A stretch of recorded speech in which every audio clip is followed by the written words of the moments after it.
Legal advocate ચેનલમાં આપનું સ્વાગત છે।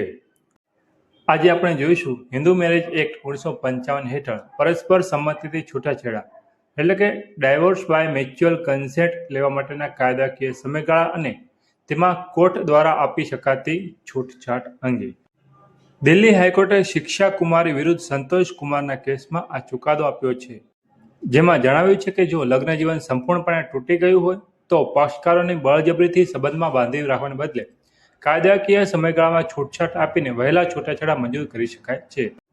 પ્રશ્ન એ હતો કે શું કોર્ટ પરસ્પર સંમતિથી થતા છૂટાછેડાને રોકી રાખવા માટે બંધાયેલી છે, જેનાથી અલગ થવા માંગતા દંપતીને લગ્ન જીવનને બદલે માનસિક યાતના તરફ ધકેલવું પડે।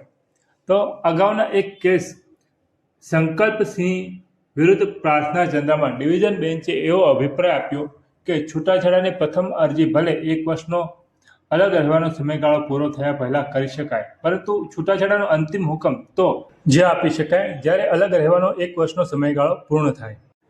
કોર્ટે આ ચુકાદામાં મુખ્યત્વે 2 કલમો પર ધ્યાન કેન્દ્રિત કર્યું છે। એક છે સેક્શન 13B પરસ્પર સંમતિથી છૂટાછેડા, જેમાં 13B(1) છૂટાછેડાની પ્રથમ અરજી કરવા માટે પતિ પત્ની ઓછામાં ઓછા 1 વર્ષ કે તેથી વધુ સમયથી અલગ રહેતા હોવા જોઈએ, જ્યારે 13B(2) પ્રથમ અરજી પછી વિચાર કરવા માટે 6 મહિનાનો વેઇટિંગ પિરિયડ આપવો જરૂરી છે। ત્યારબાદ જ છૂટાછેડા માટે બીજી અરજી થઈ શકે છે।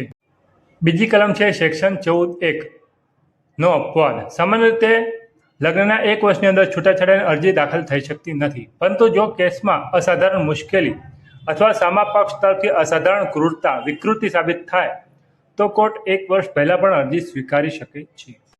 સુપ્રીમ કોર્ટે અગાઉ ચુકાદા આપ્યા છે, જજમેન્ટ આપ્યા છે, જેમાં સુરેશતા દેવી કેસ 1991, જેમાં એવું લખ્યું છે કે 1 વર્ષ અલગ રહેવું એ પરસ્પર સંમતિથી છૂટાછેડા માટેની પૂર્વ શરત છે। બીજો કેસ છે અમરદીપ સિંહ કેસ 2017, જેમાં સુપ્રીમ કોર્ટે ઠરાવ્યું કે સેક્શન 13B(2) હેઠળનો 6 મહિનાનો વેઇટિંગ પિરિયડ ફરજિયાત નથી, પરંતુ ડિરેક્ટરી છે અને યોગ્ય સંજોગોમાં કોર્ટ તેને માફ કરી શકે છે।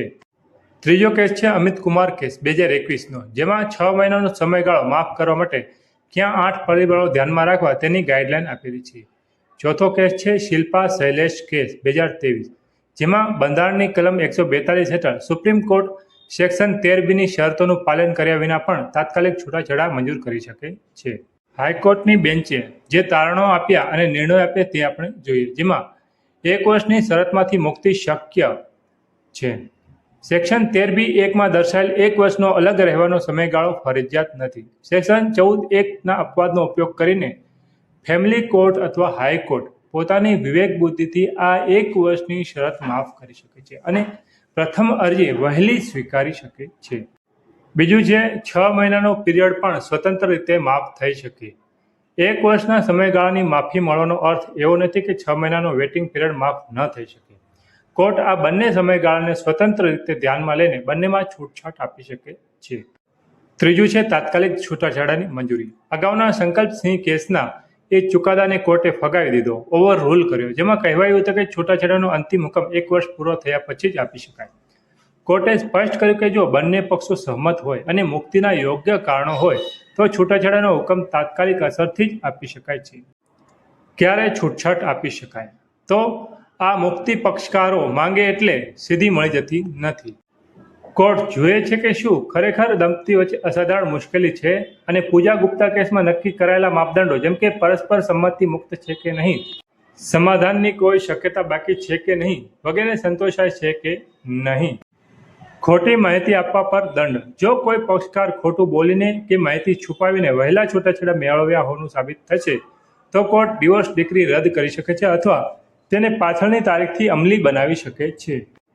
કોર્ટે ખૂબ જ મહત્વની ટિપ્પણી કરી કે લગ્ન એ ચોક્કસપણે એક પવિત્ર પ્રતિબદ્ધતા છે, પરંતુ જ્યારે 2 પુખ્ત વયના વ્યક્તિઓ પરસ્પર સંમતિથી અલગ થવા માંગતા હોય ત્યારે તેમના નિર્ણય લેવાના અધિકાર અને ગરિમાને માન આપવું જોઈએ। કાયદાએ માત્ર સામાજિક દેખાવ ખાતર તૂટેલા લગ્નોને બળજબરીથી ખેંચી રાખવા જોઈએ નહીં।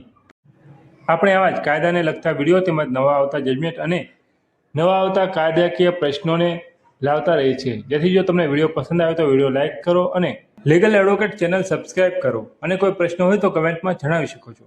થેન્ક યુ, આભાર।